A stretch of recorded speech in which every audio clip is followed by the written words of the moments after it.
Hello mambo vipi, it's a girl Mililome, karibu sana kwenye Worship in Spirit, na leo ni Jumapili nyingine nzuri kabisa ambayo tunamshukuru Mungu ametupa neema ya ajabu na ya kushangaza mataifa mengi. And guess leo tuko na nani? Tuko na mtumishi wa Mungu Paulo, yani Paul Clement. Tuko naye hapa na tunakuwa na topic nzuri sana siku ya leo ambayo tunatamani wewe ambaye unatazama Worship in Spirit sasa hivi kupitia Crown TV channel number 415 kwenye kingamuzi pekee cha Azam TV, utatuambia na wewe kwenye hii topic ni kwa upande gani wewe unaielewa vipi. Basi utadondosha comment yako ama utadondosha message yako nzuri kabisa kwenye inbox yetu, na sisi tutaweza kuichukua na kuipublish moja kwa moja. So topic yetu ya siku ya leo inasema kwamba kati ya imani au matendo ya imani, kipi kinaleta matokeo? Kati ya imani au matendo ya imani, kipi kinaleta matokeo? Na mtumishi wa Mungu Paul Clement atakuwa hapa atatuambia kati ya imani au matokeo ya imani, kipi ambacho kinaleta matokeo. Don't move. Cha kufanya, mwambie jirani yako kwamba kipindi kiko hewani kama kawaida. Siko peke yangu, niko na MC Ablanz, mjasiriamali sauti. Naona yuko busy hapa, kuna jambo linafanyika. So, tunaenda kwenye very short break and then we're right back.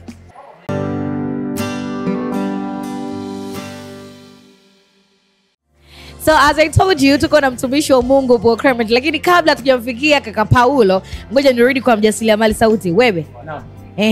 Naam. Naona game kidogo ime. Naam. Hivi ndivyo ambavyo una fight kati ya imani na matendo ya imani.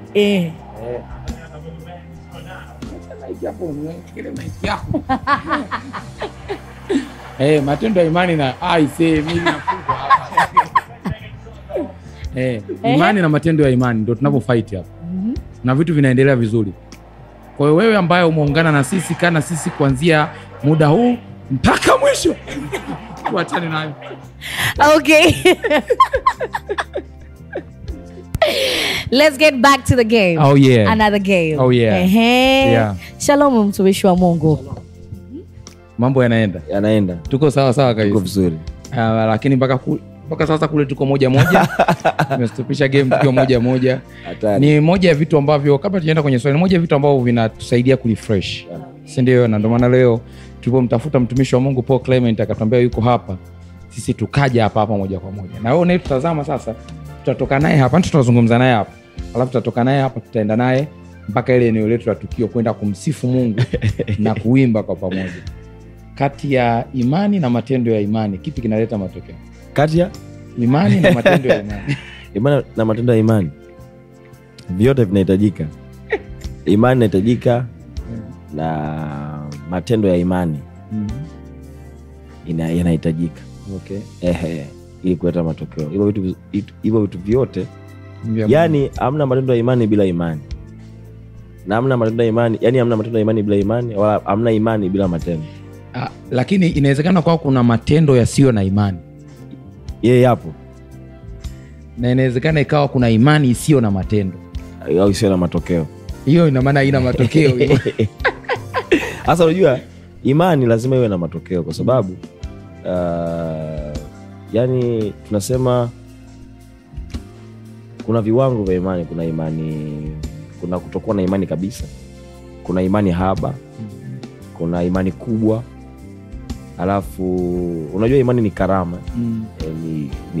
Ni karama. Kwa hiyo kuna wakati lazima ujue au uelewe kwamba hivi vitu, yani ukijua namna ambavyo vinaenda vitakusumbua sana. Ila usipojua vitakutesa. Lakini imani inahitajika, na imani inahitaji sana, inahitaji matendo ya kile ambacho unakiamini. Unaamini nini? Unajua kuna anakuambia wewe amini tu. Unaamini nini? Au ni watu ambao hawajaokoka. Aka wewe amini tutafanikiwa, lakini sisi tuna msingi wa tunaamini kwenye nini? Yaani matokeo yetu hayatokei tu kwa sababu tumeamua kuamini. Tunaamini kwenye kitu gani? Sasa lakini pia Paul, naona kama kuna changamoto ambayo tunayo. Tunasoma kabisa imani bila matendo hiyo imekufa, si na nini. Tunasoma sana hivyo vitu. Lakini ninachokiona mimi, naona kama vile tumebezi sana sasa hivi kwenye kuamini kuliko kwenye kutenda. Na hiyo inatukosti sana kwenye watu ambao hasa tuko kwenye imani. Imekuja vizuri hiyo. Watu ambao tuko kwenye imani tunaamini zaidi alafu tunaamini siku moja tutafika mahali fulani bila kuwa na hizo actions. Naamini hicho kitu unawezekana umekutana nacho, kwa sababu pia umekuwa ni mwimbaji kwa muda mrefu, lakini pia umekuwa ni mtumishi wa Mungu ambao unakutana na watu wengi sana. Hasa inayotupelekea kuwa hivyo ni mapokeo ambayo tumeyapokea, au kuna changamoto nyingine ya mtu binafsi, au ni malezi, au nini kinachopelekea kwamba tunakaa tukizembe tukiwa tunaamini siku moja watu hawataamini nitafanya live recording bro. Nakuelewa. Nafikiri shida kubwa ambayo naiona mimi binafsi ipo kwenye mtu anaamini afu anakaa nyumbani kwenye kochi lake pale anasubiria labda gari lije nyumbani, anasubiria labda live recording mtu agonge geti pale nyumbani kwake alete hela, au anasubiria hela zitoke mbinguni zimwagike nyumbani kwake pale. Ndio watu wanaamini kwa namna hiyo. Nafikiri shida iko hapo. Sio vibaya anachokiamini, lakini lazima uanze kuishi kwenye kile ambacho unakiamini. Unaishi kabla, yani unajua mimi nasemaga ishi kwenye kile ambacho unakiona, ishi kwenye kile ambacho unakiamini before hujakiona kwa macho. Anza kukiishi. Unapoanza kukiishi kinakuja. Kinakuja. Ila shida ipo kwenye mtu anaamini kwamba mkate maana itaanguka. Yaani anasema ninaamini nitakula, alafu amekaa nyumbani anasubiria chakula kitokee mbinguni kianguke pale nyumbani. Sebuleni kwake au jikoni. Haiwezekani. Ukuaji ni process. Kuna kitu nataka useme? Nilikuwa natamani kufahamu tendo lako la kwanza la imani, yani toka ulivyoifahamu imani, kitu gani ambacho mpaka sasa hivi kipo bado kwenye akili? Yani ilikuwa ni tendo la kwanza la imani ambalo hata ukipata, unasema nikipata chance ya kulielezea basi hili ndio litasimama kama ushuhuda wangu kwangu. Mimi kwanza mambo ni vitu vingi, lakini nafikiri mimi maisha yangu yote nikiangalia ni imani yote. Toka nimezaliwa, nimekuwa, nimeanza huduma. Tena kwenye huduma ndo imani ilikuwa ni imani toka nimeanza huduma mpaka nafika nilikofika. Na wakati mwingine nilikuwa sijui kama ni imani. Yani nilikuwa naishi maisha ambayo yani imani jinsi ilivyo, mtu akiangalia kwenye maisha yako anaweza kuona wewe ni kichaa. Yani una akili. Yani haiwezekani. Mtu akwambia hii haiwezekani. Yani unaamini kitu ambacho hakipo. Inakuwa geo. So mimi nafikiri katika safari yangu ya huduma, muziki, hicho ndio kitu ambacho nimekutana nacho sana. Kwamba mtu anasema yani nao naamini utakuwaga hivi siku moja. Utakuwa mtumishi wa Mungu, utakuwa mwimbaji mkubwa. Sahau. Nakwambia sahau. Lakini mimi ndani naiona. Yani ndani naiona. Hasa mimi ndani sioni kwa kuamini kwa maana ya nimeamini tu basi. Mimi naiona picha halisia ya mimi. Naiona picha halisia. Kuna wakati unaweza kuona picha yako kwa kupitia mtu mwingine.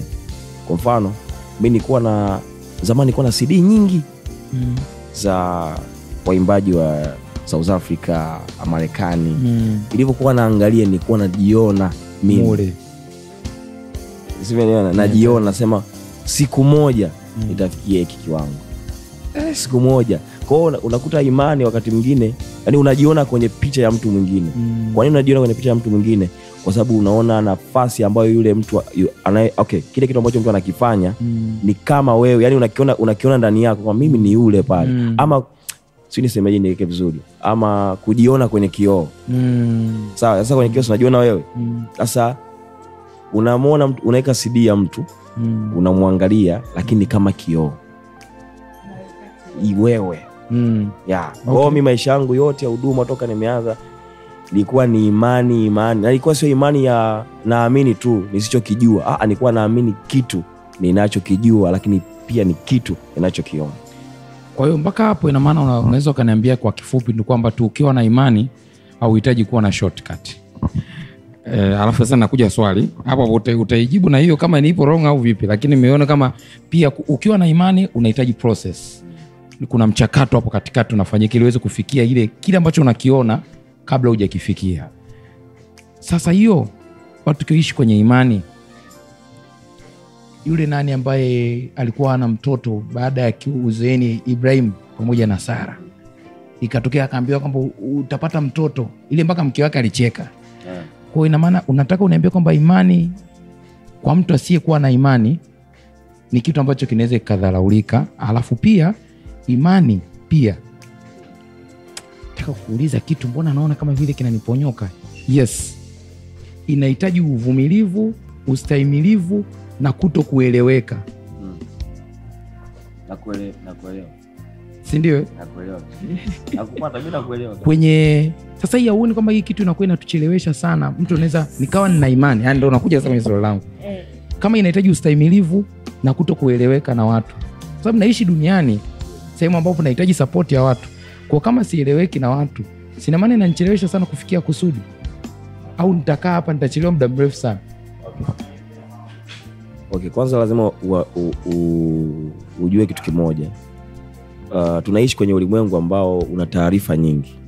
Una elimu nyingi tofauti tofauti. Hasa zile elimu ambazo zikogo duniani hapa, mara nyingi zinaweza zikakutoa kwenye njia wewe kutokuamini. Kwa mfano, muona Sara kwa nini alicheka? Sara alikuwa ameshafikia ukomo, yani hawezi kuzaa tena. Yani ameshafika umri kwamba hapa kupata mtoto ni uongo. Kwa hiyo maana akaona yani kumbe imani jinsi ilivyo, imani hainaga umechelewa. Imani hainaga kama nimeshafika umri ambao siwezi kupata mtoto tena. Imani hainaga kwamba hapa siwezi kuolewa tena. Imani hainaga kwamba hapa siwezi kupona tena. Imani huwa inavunjaga hizo protocols niseme, ama hivyo ama hivyo vikomo vya vitu fulani, huwa inavunjaga, inaenda. Ndio tunasema sasa huyu, na tunasema huyu ni Mungu. Yaani imani inapita popote. Kwa maana nyingine hakuna kikwazo ambacho kinazuia imani. Sasa sisi watu wengi tunakwama kwa sababu ya taarifa tulizonazo ama elimu ya ulimwengu. Kitu ambacho kinazuia vitu visitokee sana ni mwili. Unaona huu mwili unazuia vitu vingi sana. Roho haina noma, yani roho imeshaokolewa, iko fresh. Sasa kinachosababisha matokeo yatokee kwenye ulimwengu wa mwili ndio imani. Ipo hapo katikati. Kama imani ipo kati ya huu mwili, yani imani ipo kwa ajili ya huu mwili. Kwa maana nyingine, kuna vitu hawezi vikatokea hapa kama uamini. Kwa sababu watu wa duniani wao wanatakaga waone kwanza ndo waamini, si ndio? Lakini sisi ni wale ambao tunaamini kabla tujaona. Na tunakuwa tunayo picha. Kwa maana ukimwambia mtu bwana, mimi nataka nifikie hapa, nifanye hiki, nifanye kitu, akwambia bro, utachelewa sana bro. Kwa nini? Kwanza atakuangalia umesoma mpaka wapi, wazazi wako, familia yako, ulikotokea. Umeona? Lakini ndio kumbuka ule mlimbaga amefanya Mungu. Kama Mungu akuangalia, aangalie elimu, aangalie si umetokea uko gani, angalia si nini. Ukiamini, ukimwamini Mungu unatoboa. Kinachotuchelewesha sasa, kinachotuchelewesha ni sisi tunakuwa tunamwamini Mungu, afu kuna wakati tunatoka kwenye line ya Mungu, au kuna kusudi tunalikosea, ama tuna count kuchelewa kutokana na majira yetu. Ama ni nini ambacho kinatufanya sasa hatufiki kule ambapo tunapoona? Kwa sababu kuna mtu anatamani kushika vitu fulani kwenye maisha yake, lakini unakuta akienda kwenye njia ya uaminifu na kweli, njia ya msalaba na anakuta kuna wengine mpaka wanakuambia nikwambie kitu mwangu, hapo utachelewa sana. Okay, unajua Mungu lazima ajenge msingi wa imani yako. Kwanza tujue hilo, yani Mungu lazima ajenge msingi wa imani yako. Unajua unaweza kuamka leo asubuhi ukaamini kitu fulani kikaja kesho, labda ukaamka leo asubuhi ukaamini kitu fulani kikaja mchana.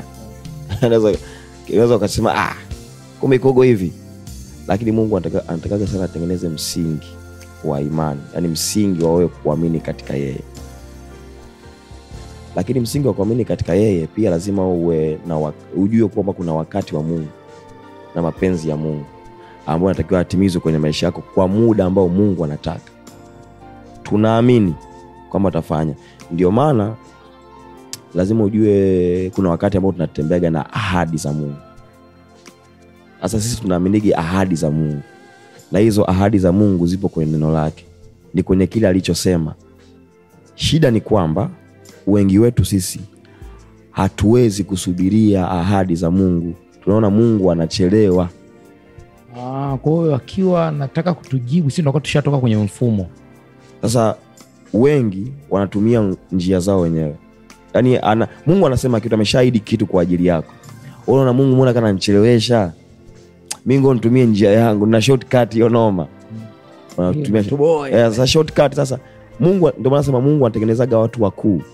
Leo tunapomzungumzia Ibrahim kama baba wa imani, atumzungumzii baba wa imani ambaye alitoka tu nyumbani kwake akaenda alinyokaga tu hivi kwenye maisha yake.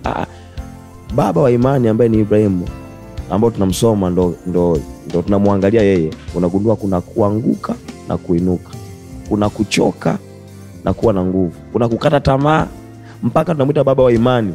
Kuna vitu vingi sana alipitia mpaka akaja kuwa vile. You get it. Simeelewa. Lakini mwisho wa siku Mungu hakuchelewa kwenye maisha yake. Wao walikuwa wanaona amechelewa kwa sababu umri wao ulikuwa tayari umeshapita, hawezi kuzaa, lakini Mungu alikuwa hajachelewa. Umeona sasa imani jinsi ilivyo na ahadi za Mungu zilivyo. Ahadi za Mungu haijalishi wewe uko wapi, zimekukuta. Wow. Hii ni nzuri. Imekuchukua muda gani kuwa huyu Paul Clement ambaye leo ninaamka ninatamani kuwa wewe?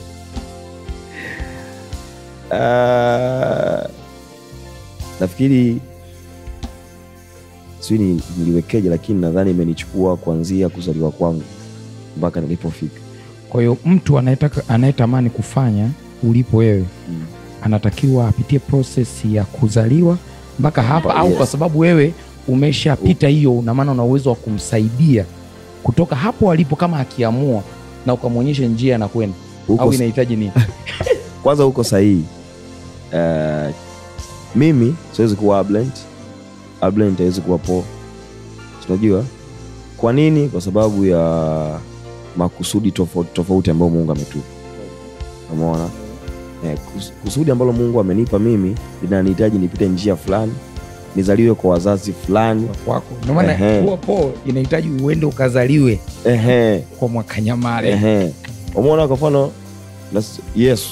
Yesu itakiwa azaliwe na Bikira Maria ambaye ni fulani. Yaani ile kitu ilikuwa tayari. Ndio kwani Bikira alikuwa mmoja tu yeye peke yake? Walikuwa wengi. Lakini kwa nini yeye? Kwa nini azaliwe pale? Kuna kusudi. Yaani njia inatakiwa apitie pale, lazima awe yule. Kwa hiyo Mungu ata make sure kwamba atamlinda yule Mariam, atamlinda Yusufu toka nazaliwa kwake, kwa sababu anataka kumpitisha mwanae kwa kupitia wale. Kwa hiyo hata kama ikitokea kitu huko, Mungu atahakikisha hawa lazima niwalinde ili atokee hapo. Kwa hiyo Mungu wakati wote anasema Mungu, yani wewe wazazi wako ulikozaliwa kwao sio bahati mbaya. Wazazi wangu sio bahati mbaya. Na hiyo process yote kutokea hapo sio bahati mbaya. Yani hata kama mimi naambiaga watu, hata kama unasema mimi mama yangu alibakwa ndio nikazaliwa mimi, yani ile ilikuwa bahati mbaya. Yani itakiwa itokee vile ilivyozaliwa. Sivyo ndio? Lakini unakuta mtu hawezi kukubaliana hilo kitu. Ana uchungu, mimi na uchungu. Kwa nini hiyo wewe muachie Mungu? Wewe jua tu kwamba ulitakiwa uzaliwe hivyo ili uwe hivyo ulivyo leo. Kwa hiyo process zote, machungu yote, maisha yote, kulelewa kwako kuna kutengeneza kuwa mtu fulani. Kwa hiyo sitakiwi kuwa, naweza kuwa inspired na mtu, lakini sitakiwi kuwa huyo mtu. Utakiwi kuwa huyo mtu. Sababu sitaweza. Hautaweza. Wala haiwezekani. Okay. Neno la Mungu linasema mtu akishazaliwa mara ya pili amekuwa kiumbe kipya, na tunaamini kwamba tumeketi alipoketi Yesu Kristo. Sasa how comes ikitokea mtu wa imani ambaye tayari ameshafundishwa hiyo neno vizuri kabisa, akaanguka kidogo, anajiona tena yeye hafai, sio yule tena ambaye ameahidiwa kwa mara ya pili, anajirudisha kwenye kundi la kule nyuma. How comes? Okay. Hapo ni issue ya kuamini kwamba unajua kila aliyeokoka na imani, ila hatujuagi. Na imani inatokea wapi? Imani ya kwanza kabisa ambayo ndio imani inatakiwa tuende nayo, tuishi nayo siku zote, ni ile ya kwanza ya kumwamini Yesu Kristo. kuwa Bwana na Mwokozi wa maisha yako. Ile ndio imani ambayo kila aliyeokoka nayo. Hasa ile tayari umeshakuwa na uhakika naye. Yaani umekuwa na uhakika naye, umejua huyu ni Mwokozi wa maisha yangu kweli. Huyu yani jamani, imani hiyo ya kwanza kila mtu anayo. Na hiyo ndio imani ambayo kila mtu anatakiwa aendelee kutembea nayo na kumjua sana mwana wa Mungu.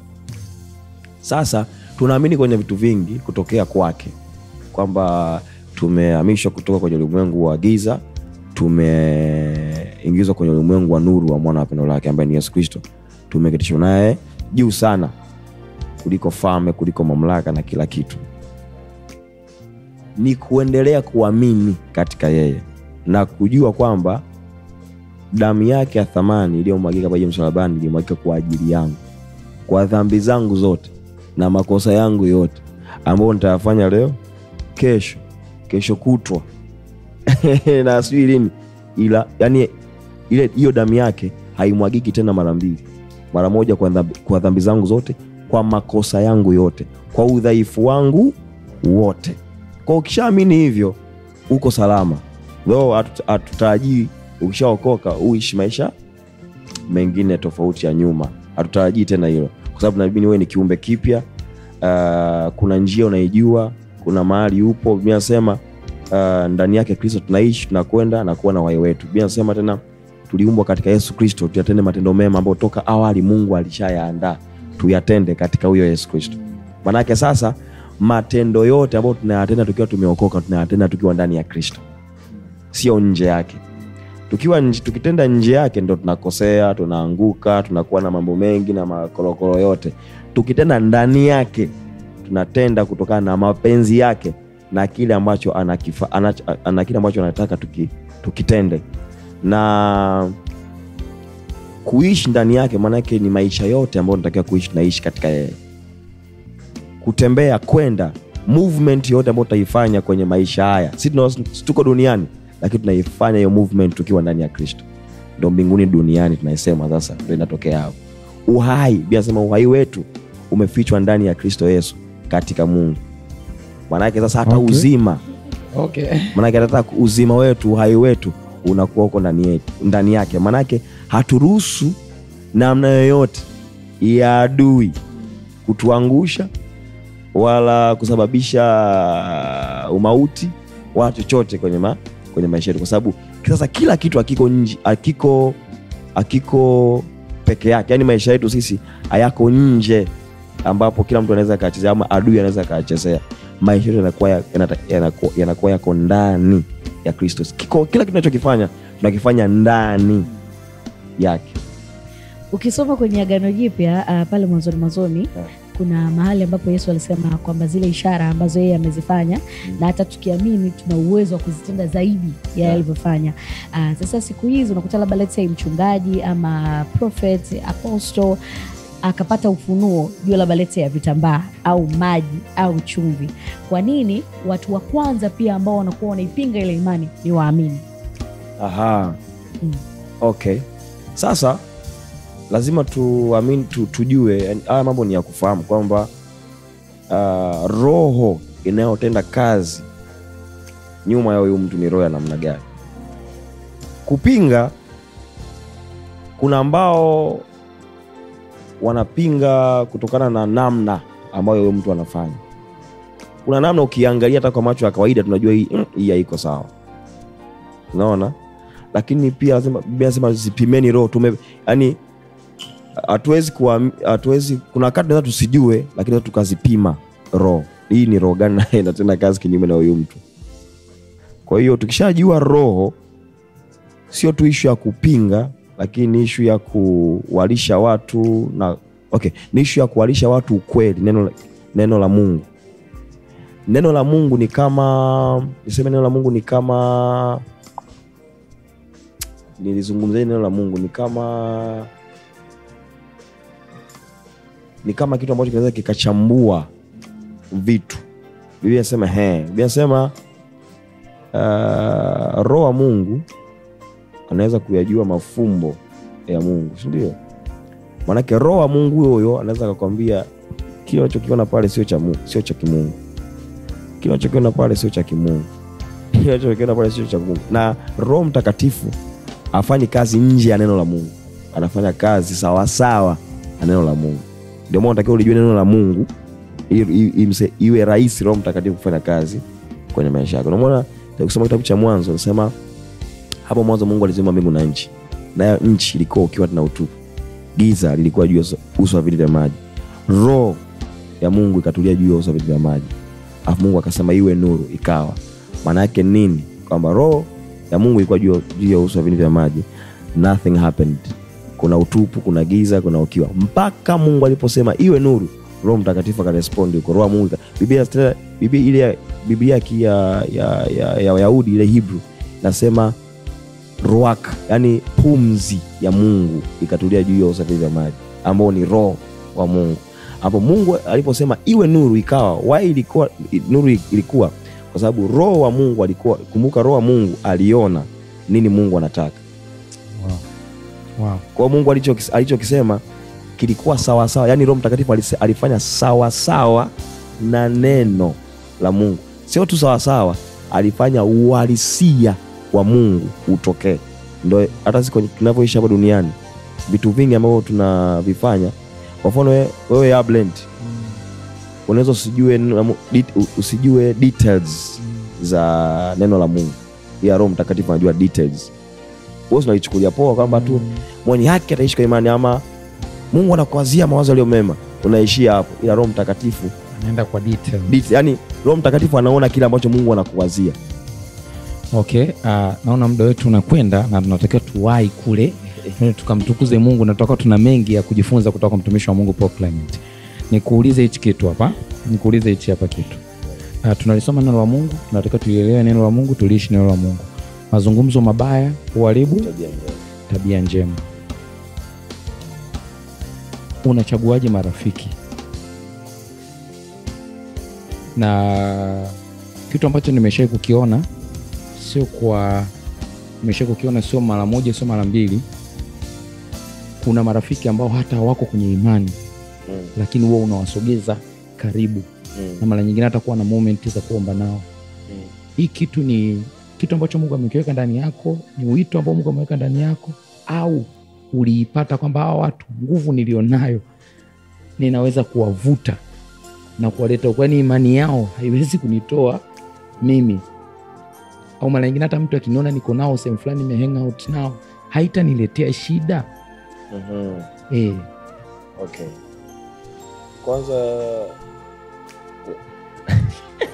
Kwanza lazima ujue kwamba uko duniani, na ukishakuwa duniani wewe okay, uwe duniani kwanza, uko duniani, lakini uko duniani kama nani? Sawa. Nikishaokoka mimi ni nuru ya ulimwengu. Na nikisema nuru ya ulimwengu, manake sio issue ya kwamba nikitembea mtaani na ng'aa na wakataa. Hapana. Ila ufahamu nilionao ndio nuru. Maarifa nilionao ndio nuru. Mungu niliye naye ndio nuru. Biblia inasema hivi, Mungu ni nuru, wala hakuna giza lolote ndani yake. Tukisema tunashirikiana naye na tunaenda gizani, tunajidanganya. Alafu nafikiri ni Mathayo ile, kama sikosei ni Mathayo nadhani. Nasema ndani yake ndimo limekuwa uzima, na uzima ulikuwa nuru ya watu, na nuru ya ng'aa gizani, na giza likuiweza. Hapo sema inamzungumzia Yohana Mbatizaji. Baadaye hapo chini nasema Yohana hakuwa ile nuru, ila kulikuwa na nuru halisi, amtie nuru kila mtu akija katika ulimwengu. Alafu Mathayo, nafikiri sasa Mathayo nasema Yesu anataja sisi sasa, ninyi ni nuru ya ulimwengu. Ushakuona jua na mwezi. Mwezi hauna mwanga wake, si ndio? Lakini jua linaangazia, yani jua okay, mwezi unatoa mwanga kwenye jua na kwenye nyota pia. Kwa hivyo ndani yetu sisi hatuna nuru yetu sisi wenyewe. Ni nuru ya Kristo, ama nuru ya Mungu kwenye maisha yetu, ambayo hiyo nuru ndio tunawaangazia. Maana yake ni kwamba sisi tuna ufahamu wa kimungu. Huo ufahamu ndio nuru yenyewe, ambao huo ufahamu natakiwa tuwape watu wengine wasiojua huo ufahamu wa kimungu. Huo ufahamu unakuwa nuru kwenye maisha yao. Biblia inasema neno lako ni taa ya miguu yangu na mwangaza wa njia zangu. Maana yake kuna watu wanaishi hapa duniani lakini wanapita wanatembea gizani. Sisi hatutembei gizani. Maana yake watu wote ambao nawasogeza sasa karibu, ama watu wote ambao nawasogeza karibu yangu, nawasogeza ili waione nuru. Lakini wasiishie tu kuiona hiyo nuru, nao wawe ile nuru ili wawaangazie wengine nuru. Sasa si wafuati walipo kule, labda wafuati watu klabu, wafuati watu klabu. Huko mtu anaweza kaenda klabu nisiweze kumfuata, lakini nyimbo yangu inaweza kumfuata klabu. Sielewa. Kuna maeneo mimi siwezi kwenda kuhubiri. Kuna maeneo siwezi kwenda kabisa, lakini nyimbo zangu zitaenda na zitawakuta watu na watasikia. Na kama ninaamini kama mimi ni mtumishi wa Mungu kweli na nina roho wa Mungu na nimeokoka na mpenda Yesu na Mungu yuko pamoja na mimi, manake chochote ambacho nitakiimba ambacho kitawafikia watu, hicho kitu lazima kitaacha alama ama kitaleta mabadiliko kwenye maisha ya watu. Mimi siamini kwamba kila nyimbo ambayo natoa, hata kama watu wanasikiza klabu, siamini kwamba wote wale wanapotea, watasikiza tu wataondoka wataenda nyumbani. Kuna wawili, kuna mmoja atasema jamani ila Mungu yupo. Kwa sababu amini usiamini, mwanadamu yeyote ana asili ya Mungu ndani yake.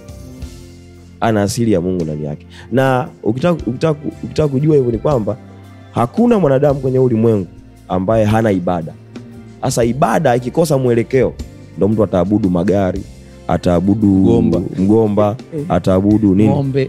Sasa mwisho wa siku tunamletea Mungu wa kweli ambaye anastahili kuabudiwa. Kwa sababu swala la kiibada lipo ndani ya mtu yeyote ambaye amezaliwa hapa duniani ipo. Kwa hiyo ikikosa tu mwelekeo ndio Sasa wakati mwingine tunapoimba hizi nyimbo, watu wanapoziimba, hata kama mtu hajaokoka, kuna kitu kinaanza kubadilika kwenye maisha yake mdogo mdogo.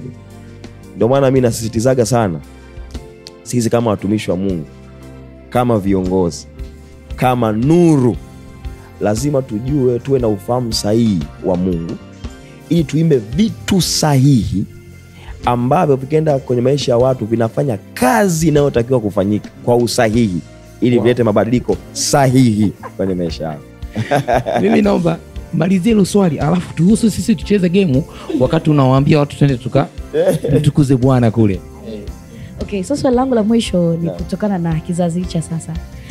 Kuna namna wazazi wa zamani imani yao walipokuwa wanaiapply kwetu ni tofauti na kizazi cha sasa wanavyoapply imani kwa hichi kizazi kinachokuja. Je, imani ipi itumike? Hii ya sasa hivi au ile ya zamani ya wazazi katika ku-raise kizazi ambacho ni bora kwenye imani hichi cha ambacho ndo upcoming generation? Okay, imani ni imani. Yaani imani sidhani kama imesha kubadilika.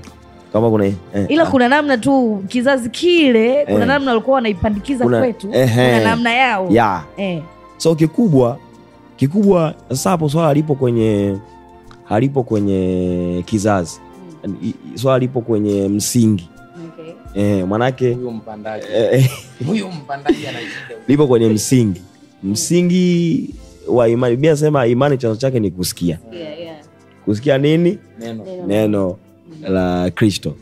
Kama imani chanzo chake ni kusikia, manake hata kukua kwa hiyo imani ni kuendelea kusikia neno la Mungu. Na wakati wote naamini ni tu vijana sisi, kama hatutasikiliza labda wazee wetu waliotangulia, namna ambavyo walikuwa wanafanya kazi, namna ambavyo walikuwa wanamtumikia Mungu. Ukweli tukiangalia historia, lakini pia ukiangalia namna utendaji kazi wa Mungu, namna ambavyo Mungu alitembea na wazee wetu, namna ambavyo walikuwa wanamwamini Mungu katika kiwango kile, unakuja kugundua kweli ni tofauti. Inawezekana wanasemaga, nilipita mahali wakasema wazee wetu walikuwa wana maarifa na mafunuo kama ambao tuko nayo sisi sasa hivi. Ni kweli walikuwa na maarifa kijiko, lakini Mungu alikuwa mwingi. Sawa, tuseme walikuwa hawana maarifa, walikuwa hawana mafunuo. Walikuwa na ufunuo kijiko, ila Mungu alikuwa mwingi, alikuwa anaonekana. Sisi maarifa ni mengi, Mungu kijiko. Sijui umenielewa. Sasa lazima tugundue pamoja watu sawa hawakuwa na ufahamu ila walikuwa wanaona nini? Walikuwa wanajua nini? Walikuwa wanatembea kwenye nini? Unakuja kugundua maisha mengi ambayo wazee wetu walitembea nayo ni maisha ya kumwamini Mungu cha kwanza, lakini maisha ya utakatifu. Walikuwa wanasisitiza hicho kitu sana. Kumwamini Mungu na utakatifu. Kizazi hiki ambacho mimi navyoona, sijui kitu ambacho tumekosa utakatifu na kumwamini Mungu. Why? Kwa sababu maarifa yameongezeka sana. Yaani tunaamini kwamba sihitaji kumwamini Mungu kwa ajili ya kitu kama hiki. Sisi tunanielewa. Kama kumwamini Mungu kuna makubwa. Kidogo tukumfunga hapa blend moja bwana. Kuna kwamba lakini yani maarifa yametufanya tufike mahali ambapo tunaona kwamba umhitaji Mungu sana. Lakini imagine wazazi wetu walikuwa wanamhitaji. Mimi kuna watu nikutana nao. Huyo mzee yuko Marekani. Alienda kuhudumu sehemu fulani, ni hawa Kongo ambao wapo kule. Yule mzee nilikuwa tukipanda kwenye gari tunaenda sehemu fulani, anaomba, Baba tunakushukuru tunatoka mahali hapa tunaenda sehemu fulani, amen. Tukifika kabla hajashuka anaomba. Tukishuka tukiingia ndani labda kwa watu tumeenda kuwatembelea watu, tukiingia ndani tumshukuru Mungu. Ni wale wazee wa kitambo. Kwa sasa ina maana yeye ni utakatifu na muamini Mungu. Yaani Mungu kwao ni wakati wote. Kwa maana nyingine, sisi Mungu kwetu sio wakati wote. Ndio umeona sasa tofauti. Sisi tunaamini ngoja nitatoka hapa, lakini pia hiyo ilikuwa ni ishara ya unyenyekevu kwa Mungu. Tunaamini Mungu yuko pamoja na sisi. Sawa? Lakini ninapotoka nyumbani nikamshukuru Mungu kwa mfano. Nikafika ninapofika nikamshukuru Mungu. Nikamaliza ninachofanya nikamshukuru Mungu. Umeona hiyo kitu ilivyo?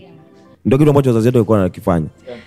Kama ushawahi kukutana na mama wa Kiafrika ama mzee wote wa zamani ambaye yuko kwenye swala la imani, nadhani utakuwa unanielewa ile swala la kabla hujatoka nyumbani nakwambia sema damu ya Yesu au mshukuru Mungu, au ile swala la kuamka usiku na kupakwa mafuta kwenye paji la uso kama damu ya Yesu ya ulinzi, basi utakuwa unanielewa vizuri sana. So kama kijana wa sasa hivi ama mzazi wa sasa hivi ambayo unatamani pia generation inayokuja iweze kuwa nzuri, mtumishi wa Mungu ametuambia zamani walikuwa wazee wetu wanazingatia sana utakatifu na imani.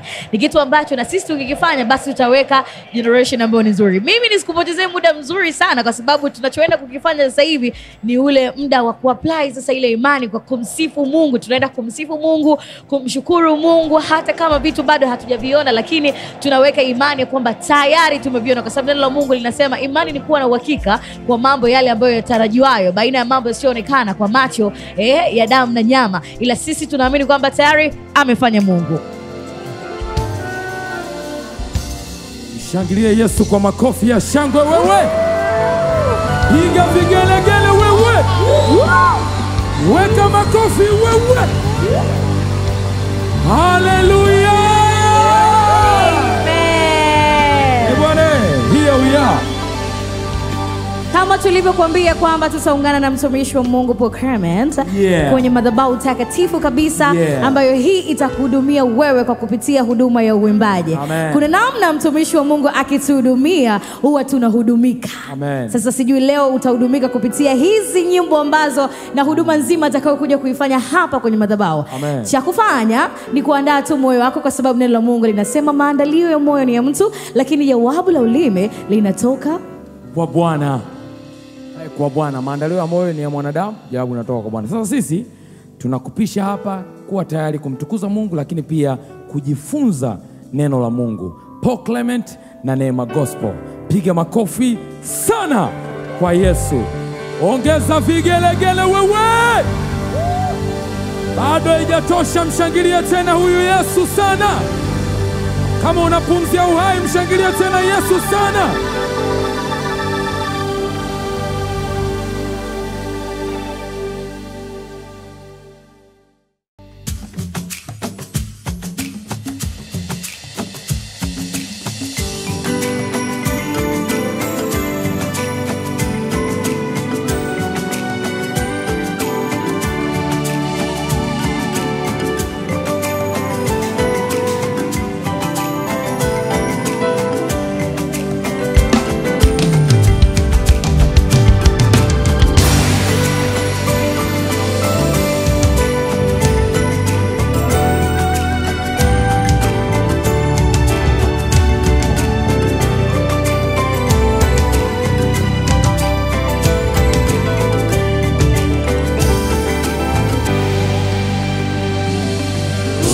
ni nani angeweza kututoa chini mavumbini?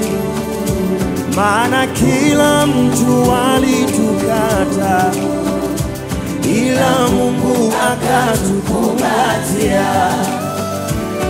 Tena je, ni nani angeweza kutuinua, kutuweka juu? Maana kila mtu alitukata, ila Mungu akatuinua. Je, ni nani angeweza kutupatia nafasi? Maana kila mtu alikata, ila Mungu akatupatia. Hakuangalia elimu zetu, hakuangalia mionekano yetu, aliangalia mioyo yetu. Kwake tukapata kibali. Amefanya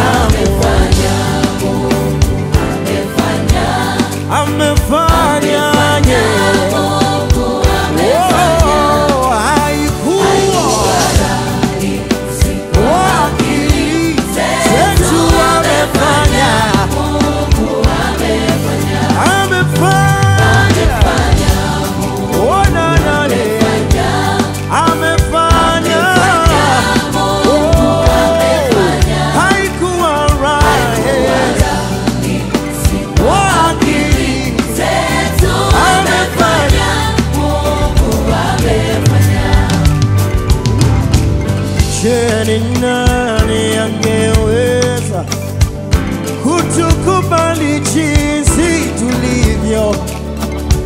Maana kila mtu alitukata, ila Mungu akatukubali.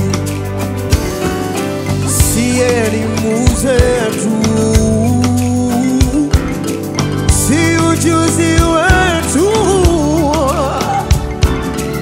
ila neema yake imetuweka hapa. Haikuwa rahisi vile namna neema yako inafanya, hakuna elimu inaweza fanya. Hata kama ikishindana, hata kama ikipambana, neema yako itashinda.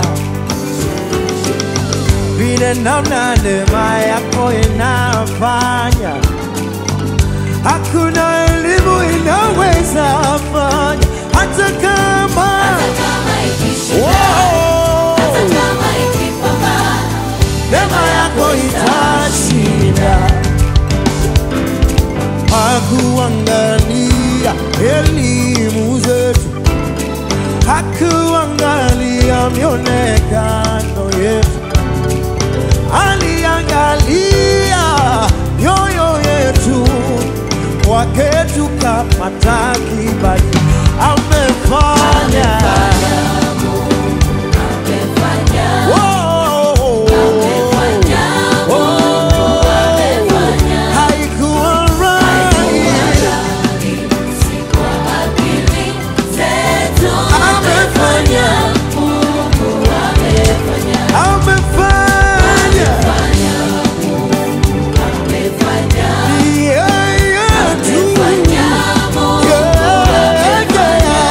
haiku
haikuwa rahisi kwa akili zetu, amefanya Mungu amefanya.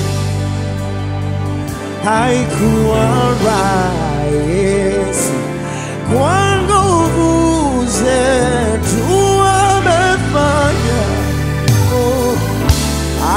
amefanya.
nitakwenda wapi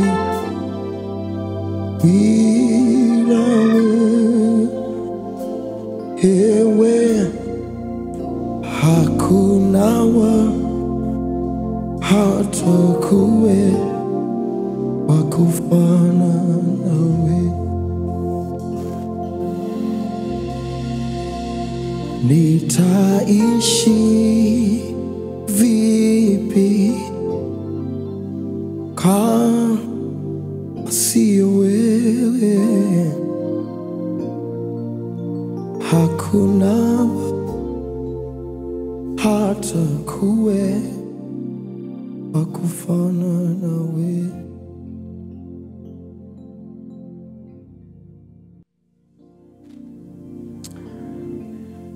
Natamani tuwe na wakati huu mzuri sana, na wakati wa thamani sana wa kujifunza kitu.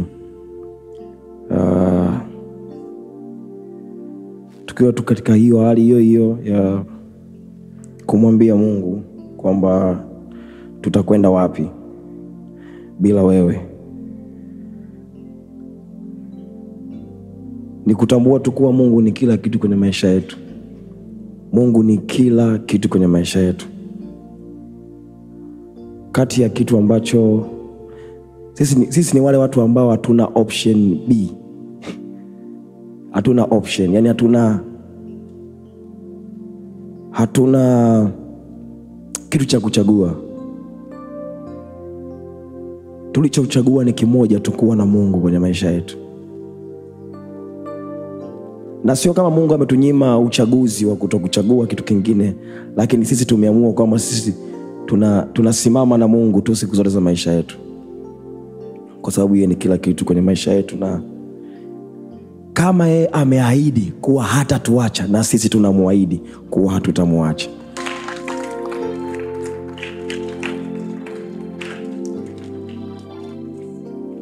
Tunamwahidi kuwa hatutamwacha. So natamani tuangalie kwa ufupi sana imani yenye matendo, ama imani yenye matokeo. Kwa sababu imani yenye matendo ni imani yenye matokeo. Ni imani yenye matokeo. Na tutaangalia imani ni nini kutokana na neno la Mungu inavyosema imani ni nini. Ukisoma kitabu cha Waebrania 11 kuanzia mstari wa kwanza mpaka mstari wa 3, najua wengi tunafahamu ile andiko. Nataka tulisome hapa.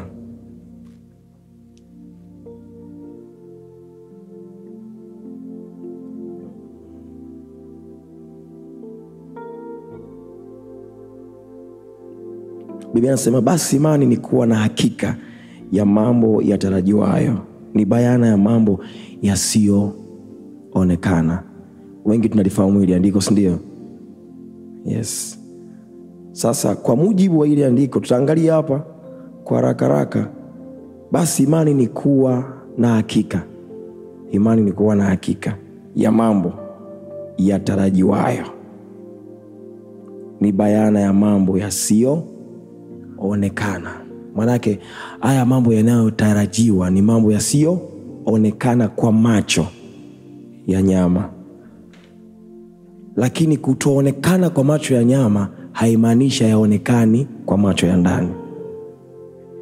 Kwa macho ya ndani tunayaona, lakini kwa macho ya nyama nakuwa bado hajafanya nini? Hajaonekana. Kwa hiyo tunakuwa tunayatarajia haya mambo. Sasa manake imani, kama imani ni kuwa na uhakika, manake imani ni kutokuwa na shaka. Imani ni kutokuwa na shaka. Ama kwa maana nyingine, imani ni kuwa na uthibitisho wa kitu ambacho hakionekani kwa macho, ila una uthibitisho wake. Unaotoa uthibitisho wapi? Uthibitisho unaotoa kutoka kwenye ahadi za Mungu alizosema. Kwenye ahadi za Mungu. Lakini pia imani ni ushahidi, yani unakuwa na ushahidi wa hicho kitu japo hujakiona kwa macho. Ushahidi unaotoa wapi? Kwenye ahadi za Mungu, kwenye neno la Mungu. Kwa nini tunakuwa na ushahidi na uhakika? Kwa sababu tunamwamini Mungu.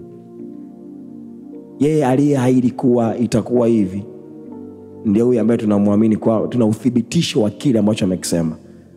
Na sio tu uthibitisho, tunamwamini kuwa yeye hasemi uongo. Tunaamini kwamba yeye anatimiza ahadi ambazo anaziahidi kwenye maisha yetu. Alafu pia naweza nikasema imani ni hatimiliki. Yani unakuwa na, tunajua hatimiliki, si ndio? Kwa mfano ukiwa na gari umenunua ya kwako, unakuwa na tunaita kadi ya gari, lakini ni hati, si ndio? Ni hati ya gari ya nani? Ya mtu fulani, ama ya kwangu. Ama nyumba, una hati miliki ya hiyo nyumba yako. Sasa sisi tunakuwa na hati miliki kabla hatujamiliki. Tunakuwa na hati miliki ya kile kitu ambacho Mungu amekiahidi kwenye maisha yetu kabla hatujakishika kwa mikono, lakini ni cha kwetu kwa imani. Ni cha kwetu kwa imani. Na ndivyo mambo yanavyoenda. So tutaangalia pia chanzo cha hii imani ni nini, kutokea kwenye Warumi 10:17. Na ile andiko wengi tunalifahamu pia. Nasema basi chanzo cha imani ni kusikia, na kusikia huja kwa neno la Kristo. Sasa hapa kinachozungumziwa hapa sana, ukisoma kuanzia juu kidogo, unajua gundua imani inayozungumziwa hapa ni imani ya kumwamini Yesu Kristo kuwa Bwana na Mwokozi wa maisha ya mtu fulani, ama maisha yangu au maisha yako. Kwa sababu hapo juu kidogo anasema, kwa tuisome hapo juu kidogo, anasema Warumi kwa hapa.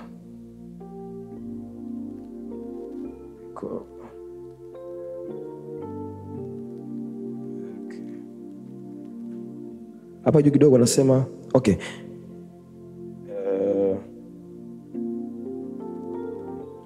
Kuanzia mstari wa 14 anasema, basi wamuitaje yeye wasiye muamini? Tena wamwaminije yeye wasiye msikia?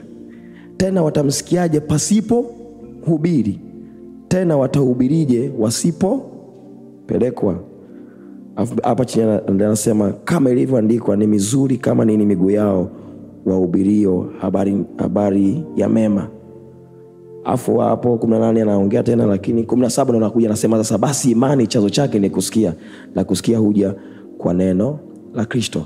Maana yake sasa hapa inazungumziwa mtu kumwamini Yesu Kristo kuwa Bwana Mwokozi wa maisha yake, lazima asikie neno la Kristo.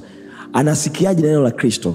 Analisikia kutokea kwa mtu ambaye anamhubiria kuhusiana na habari njema za Yesu Kristo kwenye maisha yake. Bwana Yesu asifiwe sana. Akishahubiriwa, maana yake sasa huyu mtu anaamini. Akishaamini anafanyika kuwa mwenye haki. Akishakuwa mwenye haki, sasa ndo tunasema anaanza kuishi maisha ya nini? Ya imani. Na hapo ndipo nataka nikazie sasa kwenye kuishi maisha ya imani. Na Biblia inasema kwenye Waebrania 10:38 inasema, lakini mwenye haki wangu ataishi kwa imani. Hata akisitasita, roho yangu haina furaha naye. Manake swala la Mungu kuwa na furaha na wewe ni wewe kuwa mtu wa imani, ili Mungu akufurahie. Unajua Biblia nasema pasipo imani haiwezekani kumpendeza Mungu. Kwa maana yake ili tumpendeze Mungu lazima tuwe watu wa imani, tuishi kwa imani. Na ndicho ambacho Mungu anakitaka kwenye maisha yetu sisi wote. Yaani mtu yote ambaye ameokoka, mtu yote ambaye anamwamini Yesu Kristo kuwa Bwana Mwokozi wa maisha yake, lazima aishi maisha nini? Maisha ya imani. kwenye Warumi, nafikiri Warumi 3 nasema mstari wa 23 mpaka 24 nasema, kwa sababu wote wamefanya dhambi na kupungukiwa na utukufu wa Mungu, wamehesabiwa haki bure kwa neema yake kwa njia ya ukombozi ulio katika Kristo Yesu. Bwana Yesu asifiwe sana. Sasa hapa ndo pale ninapopataka. Wote tumetenda dhambi, si ndio? Tumepungukiwa na utukufu wa Mungu, lakini wote tumehesabiwa haki bure kwa neema. Sasa neema ya Mungu ni zawadi ambayo Mungu anatoa. Ni zawadi ambayo Mungu anatoa. Na mikono ya kupokea neema ya Mungu ni imani. Mikono ya kupokea neema ya Mungu ni imani. Kwa imani tunapokea neema ya Mungu kwenye maisha yetu. Pale unapomwamini Yesu Kristo tu kuwa Bwana Mwokozi wa maisha yako, unaipokea neema ya Mungu kwa imani. Sasa nataka niseme tu kitu kimoja, kwamba kila mtu ambaye ameokoka, kila mtu ambaye ameokoka ana imani. Imani ya kwanza kabisa ambayo ni msingi ni imani ya kumpokea Yesu Kristo kuwa Bwana Mwokozi wa maisha yako. Hiyo ndio imani ya kwanza. Kwa sababu kwa imani sisi wote tumeokolewa, si ndio? Kwa imani sisi wote tumeokolewa. Na kwa imani hiyo hiyo tunaweza kuishi maisha ambayo tunataka kuishi. Kwa imani hiyo hiyo ambayo ni msingi, ambayo ni Yesu Kristo kwenye maisha yetu. Sasa ukishaokoka, tunasema Biblia inasema ndani yake Yesu tunaishi, tunakwenda na kuwa na uhai wetu, si ndio? Ndani yake nani? Manake sasa maisha ya huyu mtu ambaye ameokoka, amemwamini Yesu Kristo, maisha yake yote ya imani anaishi ndani ya Kristo Yesu. Bwana Yesu asifiwe sana. Lakini achana hiyo, inasema na uhai wake huyu mtu. Yaani Biblia inasema uhai wangu umefichwa, au uhai wetu umefichwa ndani ya Kristo Yesu katika Mungu. Manake huyu mtu sasa anaanza kuishi maisha ya imani akiwa ndani ya Yesu Kristo na sio nje ya Yesu Kristo. Sasa hapa ndo tunaonaga utofauti wa mtu ambaye ameokoka na mtu ambaye hajaokoka. Sasa utajiuliza, kwa nini mbona wote tunaishi duniani hapa afu mimi naishije ndani ya Yesu Kristo? Ni kwamba ndio ile tunasema mbinguni duniani. Na tunaishi mbinguni duniani. Biblia inasema tumeketishwa juu sana pamoja na Kristo Yesu. Juu sana kuliko falme, mamlaka na makorokoro yote. Juu sana. Manake hapa duniani tupo duniani kweli katika mwili, lakini katika roho tumeketishwa pamoja naye. Na maisha na tunajuaje tumeketishwa pamoja naye? Kwa imani, kwa kuamini. Sasa kuna wakati Yesu alikuwa anawafundisha wanafunzi wake kwa matendo, na matendo hayo yalikuwa tofauti kidogo. Yesu alikuwa anafanya vitu mbele ya wanafunzi wake makusudi kabisa, lakini lengo lake lilikuwa kuwafundisha. Unakumbuka Yesu wakati ameenda kwenye mti, amesikia njaa, ameenda kwenye mti kutaka matunda kwenye huo mti, alafu hajakuta matunda. Biblia inasemaje? Akaulani nini? Akaulani ule mti. Alivyoulani ule mti ukafanyaje? Ukanyauka, ukakauka. Wanafunzi wake akashangaa, akamuuliza Yesu, ngoma inakuaje hii? Mbona hivi? Yesu akamwambia hivi. Manake aliwaambia hata nyinyi mnaweza kufanya kitu. Akamwambia sio hii tu, mnaweza ukaambia mlima ng'oka ukajitose baharini nao utawatii. Sasa umeona hiyo kitu Yesu hakufanya kwa sababu walikuwa na njaa. Alikuwa anafanya ili kuwafundisha wanafunzi wake kitu. Alikuwa anafundisha kitu. Tunaona mfano mwingine. Tunaona pia Yesu ile kuna wakati kuna baba mmoja mtoto wake ana kifafa. Akamwambia Yesu, nisaidie, wanafunzi wako nimewaambia wamuombee lakini wameshindwa. Yesu akamwambia, kizazi cha nyoka mtakuwa hivyo mpaka lini na vitu kama hivyo. Akamwombea yule mtoto akapona. Wanafunzi wake tena wakamuuliza, akamwambia Yesu, Mbona sisi tumemwombea ijatokea? Akasema ni kwa sababu ya upungufu wa imani yenu. Alafu sasa ona sasa anachokisema, kwa sababu ya upungufu wa nini?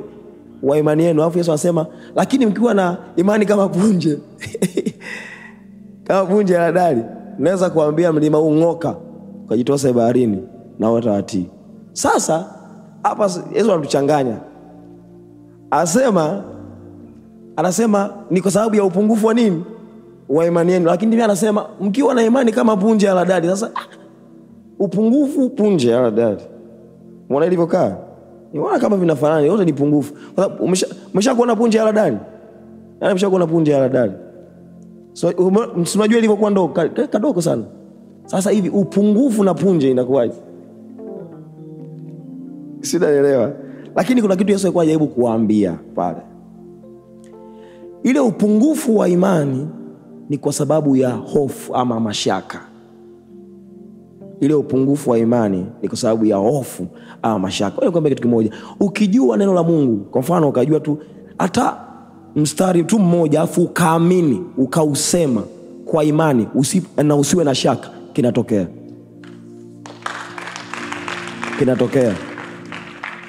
Lakini kwa nini sisi ambao tumeokoka na tunamwamini Yesu Kristo kuwa Bwana Mwokozi wa maisha yetu, tunaomba na vitu havitokei? Kwa nini? Ni kwa sababu ya upungufu wa imani. Upungufu wa imani sio kujua Biblia nzima.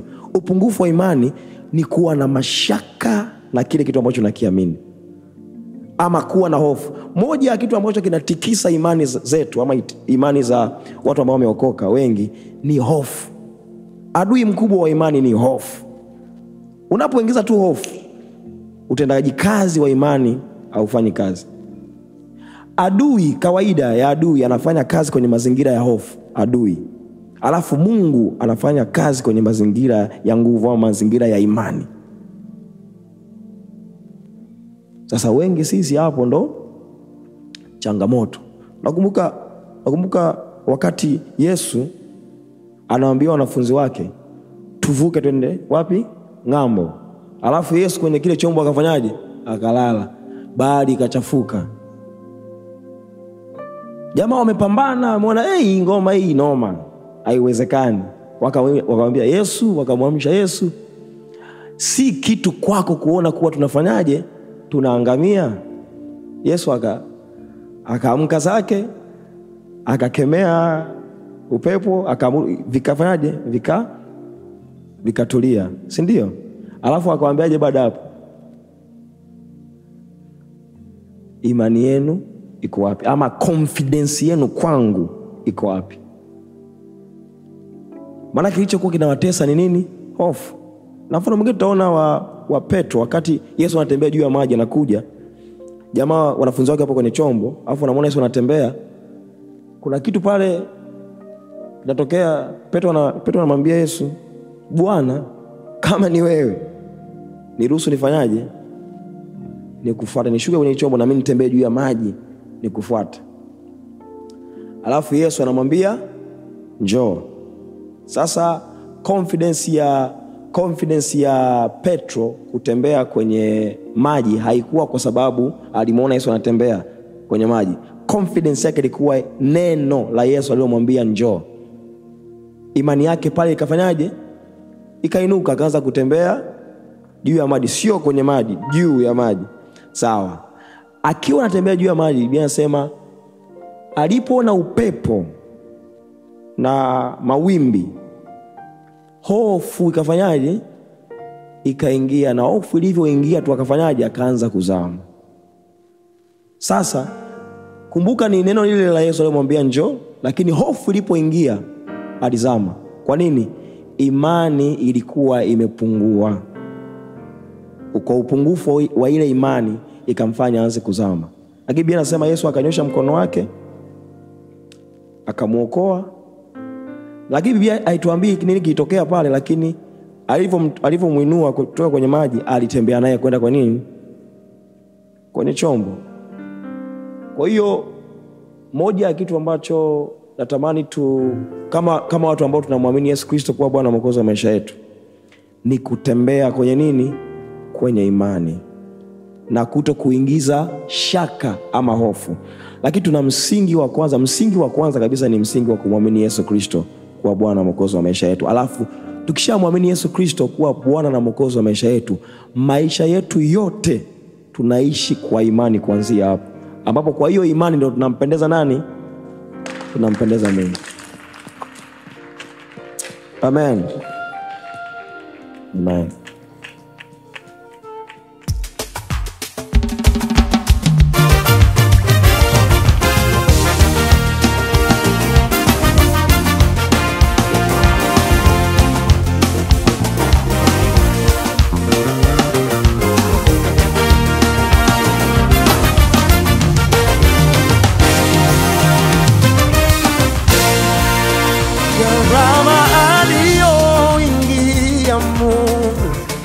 Ya kutupata sisi ni kubwa, akamtoa Yesu mwanae, si mwanae tu bali wa pekee. Gharama aliyoingia Yesu kufa kwa ajili yetu ni kubwa, akamtii Mungu Babae, si baba yetu bali wa pekee. Torati ilikuja na Musa, neema ilikuja na Yesu. Torati ilibidi tulipie, kwa neema tumelipiwa bure. Neema ya Mungu bure tumepewa, tumepewa bure. Oya ya neema ya Mungu bure tumepewa, ai bure tumepewa bure. Msamaha wa Mungu bure tumepewa, wei bure tumepewa bure. Oya neema ya Mungu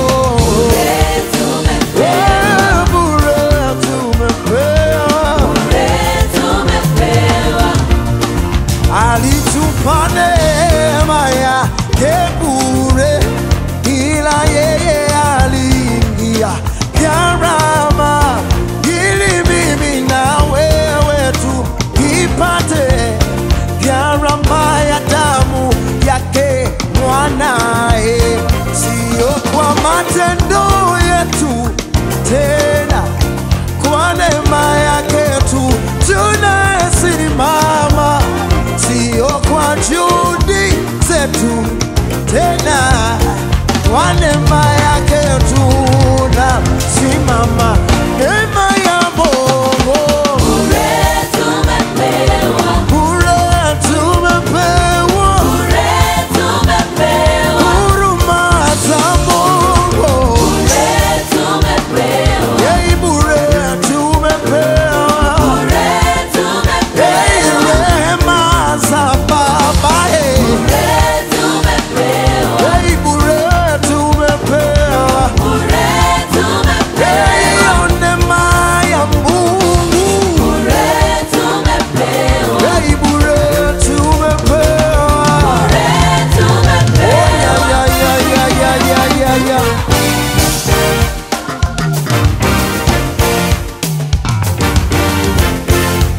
ya. Oh ya. Oh ya.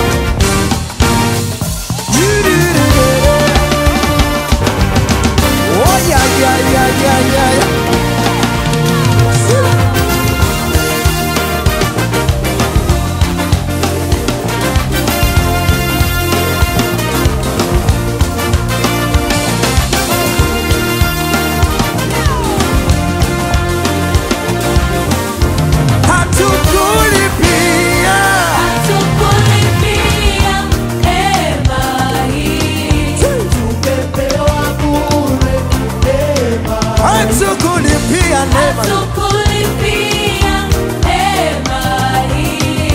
tumepewa bure neema, hatukulipia neema hii, tumepewa bure neema.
Oh yeah, yeah, yeah, yeah, yeah, yeah. Bure tumepewa. Neema ya Mungu. Bure tumepewa. Bure tumepewa. Bure, bure, bure. Bure tumepewa. Bure tumepewa. Bure tumepewa. Oi, bure, bure. Bure tumepewa. Ah, bure tumepewa. Bure tumepewa. Oi, bure, bure, bure. Bure tumepewa. Bure tumepewa. Bure tumepewa. Oi, neema ya Mungu. Bure tumepewa. Bure tumepewa. Bure tumepewa. Hatukulipia neema hii. Tumepewa bure neema hii. Yeah, hatukulipia neema hii. Tumepewa bure neema hii. Oh yeah, tumepewa bure neema hii. Tumepewa bure neema hii. Ay, ay, ay, tumepewa bure neema hii. Tumepewa bure neema hii. Yeah, tumepewa bure, tumepewa bure. Tumepewa bure neema hii. Tumepewa bure, tumepewa bure. Tumepewa bure neema hii. Neema ya Mungu. Bure tumepewa. Ayoyo, ayoyo. Bure tumepewa. Everybody, everybody, everybody say. Bure tumepewa. Hiyo neema ya Mungu. Bure tumepewa. Sana, sana, sana. Bure tumepewa. Hiyo neema, neema, neema. Hizo baraka, baraka, baraka. Bure tumepewa. Everybody.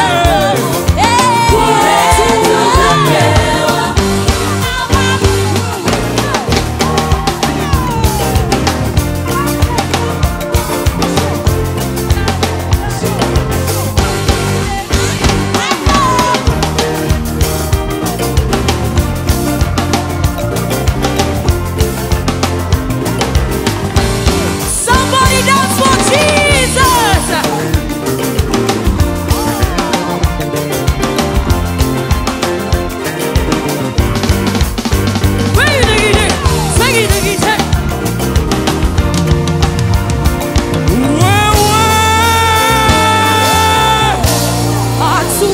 Hatukulipia neema hii.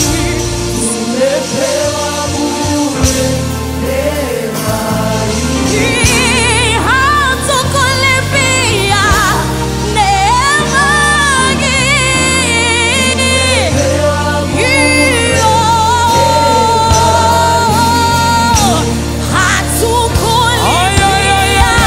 Hatukutoa hata shilingi tano. Hatukutoa dola yoyote. Hatukutoa hela yoyote. Hatukulipia neema hii.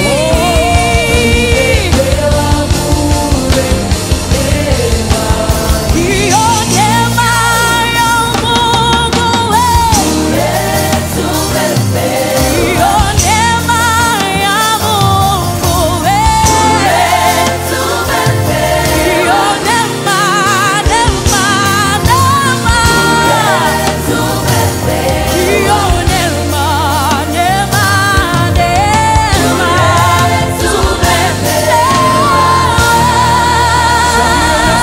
Kofi. Zaidi, zaidi kwa Yesu. Zaidi, zaidi kwa Somebody keep Yesu. praising God with Zaidi, your zaidi kwa hands. Yesu. Zaidi, zaidi kwa Yesu. Zaidi kwa Yesu. Haleluya. Haleluya. Haleluya. Amen. Wow, wow, wow. Hallelujah.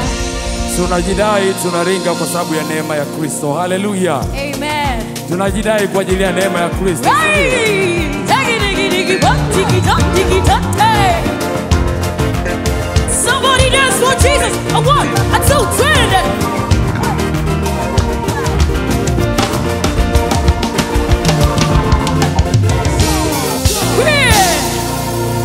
Tunapozungumzia swala la neema ya Mungu, kuna watu ambao wanatuelewa kwa uzuri kabisa. Wewe ambaye bado hujampokea Yesu Kristo kuwa Bwana na Mwokozi wa maisha yako, tunataka tukwambie kuna kitu ambacho sisi tuko nacho, ambacho hiki kinaitwa neema ya Mungu. Kuna sehemu ambazo huwa hatustahili katika macho ya damu na nyama, lakini hii neema inatufanyiziaga nafasi na tunafaa kwenye hizo sehemu. Mtu wa Mungu anavyosema, Mungu angalii elimu yako, angalii kazi yako, angalii jinsia ulionayo, angalii umbo lako, angalii chochote kile ambacho uko nacho. Aidha ni tajiri au kuna sehemu bado unaendelea kumwamini Mungu ili aweze kufanya kitu kwenye maisha yako. Amua siku ya leo kumpokea Yesu Kristo kuwa Bwana na Mwokozi wa maisha yako, ili neema hii ipate kukaa kwenye maisha yako, na itakapokaa utaona utofauti ulionao wakati huu wa sasa na baada ya kumpokea Yesu Kristo kuwa Bwana na Mwokozi wa maisha yako. Tunakukaribisha kwenye familia ya Kristo. Sisi worship in spirit. It's a girl Melelome, your host, but I'm not alone as always. I'm here with Mjasiriamali sauti ya host MC ya Blenti. Na tunakushukuru sana ambao umeungana na sisi mpaka wakati huu. Mwisho wa kipindi hiki nakutana tena wiki ijayo. Mungu akubariki na asante sana kuwa na sisi siku ya leo. Goodbye.